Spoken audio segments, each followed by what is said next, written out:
Now you're with the Islanders, having a lot of success there.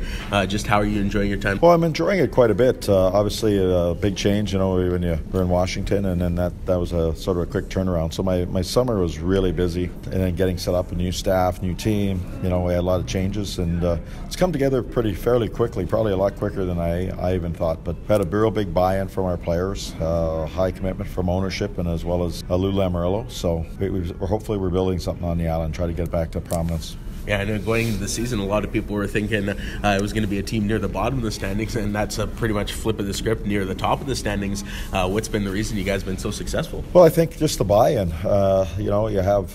We've put some structure into a team that didn't have a lot of structure. I think we've put accountability within that group, and then because of that, I think we've got a high commitment level, and all three things have come together. There's still some good players there. A lot of people, the Islanders were not a one-man team. No team can have success just with one individual, and I think what that group has been determined to do is to show everybody that, hey, John Tavares was not the only reason that they had success. There's still other good players, and John was a big part of it. He committed a lot to that franchise, and is a tremendous player, and he earned the right to go to Toronto. So he did that. So obviously we're trying to build, and new faces like Matthew Barzal and Brock Nelson and Anders Lee and all that. Those guys take ownership, and we've got a young local man and Ryan Polak who's taken on a bigger chunk on the defensive end. So all that being said, we seem to be playing okay to this point, but the second half really is the telling point. So being new to this team, how hard did you have to work to get the players to buy into your systems and that sort of thing? Well, we worked hard in every aspect of our game, but I think it's the players understanding. I think we did a really good job of selling why we do things, why it's important, and good leadership. Anders Lee and people like that. Josh Bailey have been a real good base of that foundation for us from a leadership standpoint, and just the whole group has bought in. We've had some great stories like Robin Lehner, who his story is pretty well documented on and off the ice. He's had a little bit of a spotty past in terms of some mental health issues, which he brought to light.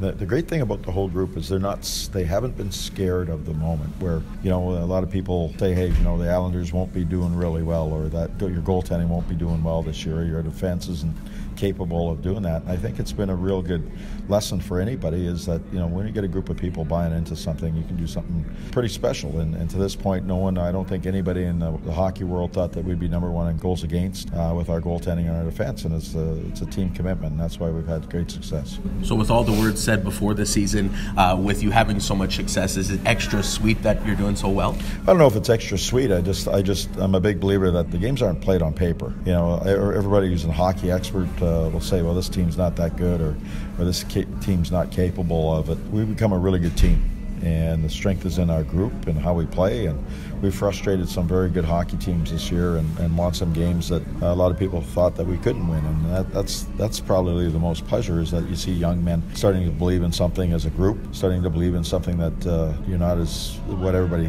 thinks that you're going to be, and so let's prove them wrong a little bit, and that hasn't been our mantra. Our mantra is just, let's find a way to get better every day, and we've been doing that.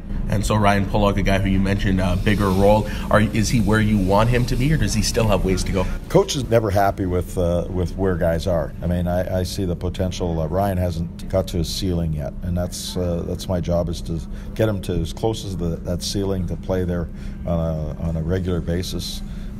He's a talented young man. He's a great human. He's just, I think, scratching the surface of what he can be. And as he keeps growing as a young man on and off the ice, I think you're going to see good things from him. So now with yourself being a Stanley Cup champion, leading this team to such a good record, do you think now the team has a bullseye on the back with so much success? Well, I think what you'll see in the second half, I don't think we'll sneak up on anybody. I think the one thing that's been really positive for our group is that we've created an identity. Like, you come to the island, it's not the free 2 points that it used to be. You're going to have to earn it, and if you're going to beat the island, you're going to have to put in a real honest effort. And that's what our identity has been hard to play against. Identity's been good defensively, and we have to start with some kind of identity and give a focus. So that's been our focus, and it's starting to come true around the league, and we're moving back into the old Coliseum, which is good, and that's where the true Islander fans. It's very similar to the Winnipeg Arena. It's a smaller venue. People are on top of you, and they're knowledgeable, and they're boisterous, and and they affect the game, and that's why would like to get there full time. So obviously, just overall your experience in Islander land, you're happy with the choice you made to go there? Yeah, absolutely. Any choice that I made, obviously I had great success in Washington. It didn't work out. It was business on both sides, and opportunity to keep going or take a year off. And originally I was going to take a year off, and Lou convinced me that probably the best thing is to come out and help the island. And I've always been a builder. Always trying to build something. And so, hopefully we can build the Islanders into a year in and year out threat to be in the playoffs and be a threat to win the Stanley Cup. And we got a lot of work to do, and we got a long way to go. But I think the early dividends so far have been pretty positive. Is the ability there to make it something special happen this year? I think there always is. Once you get in the playoffs, the one thing I've learned is you got a chance. You got to get a ticket to the dance, and you got to earn that ticket there. And once you're in, then you find out what you really are, because the playoffs are a totally different animal than the regular season. If people think a regular season success or what you have on paper translates into playoff success, they're misinformed. The playoffs are a total different animal, and it tests you mentally and it tests you physically, and probably more mentally than anything. And there's different pressures. I mean, when we're in Washington, there's a tremendous amount of pressure on that group of Alex Ovechkin and Backstrom and those guys, and it was real. It was real. You could write your name in the air. It was so thick, and that affects performance. Some guys can rise above it. Some teams it becomes a detriment a little bit. I actually went a little set to with the fans in Washington last year. We were in the conference final, and their first power play, I think, was Game 5, and they were booing us. We're in the conference final, and a team that's trying as hard as they can to win a cup for those people. And I had to go out and say a few things that weren't really pleasing to the fans, but they respected that, and they came back and they helped us get rid of all that thickness in the air, and we went on to win a Stanley Cup. So, there's different markets. I mean, a team like Toronto's there's going to be a lot of pressure. You have high expectations for that team, which they should, and high expectations from Winnipeg, and they have high expectations on the island, and there's different pressures in those markets to win, and it's not easy winning. If it's easy winning, everybody would be doing it. So a lot of work has to go in, and you have to get a couple breaks here and there, and then you have to have that buy-in.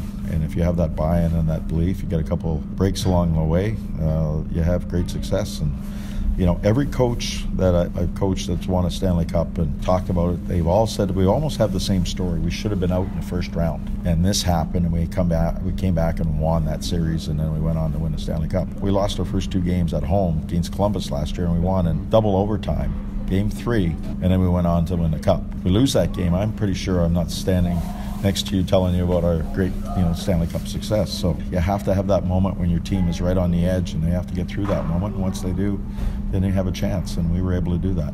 So compared to the pressure you were under last year with Washington going through that playoff run, what has the pressure been like on the island so far? Well, it's been different. I don't think there's been a lot of pressure, because I don't think anybody thought we were going to do a whole heck of a lot. So we just have internal pressure. We just want to be better every day. And even the players have said there's a different vibe or different intensity in terms of the day-to-day thought process on winning hockey games. So that's good. That we're creating a culture where we expect to win. We want to go into every rink expecting to win. Now, are you going to win every game? Probably not. It's not going to happen in this day and age of the NHL, and it never has. But you want to go in every rink knowing that you have a chance to win every night. And once you have that, then you have a chance. If you don't have that or don't believe that, then you have no chance.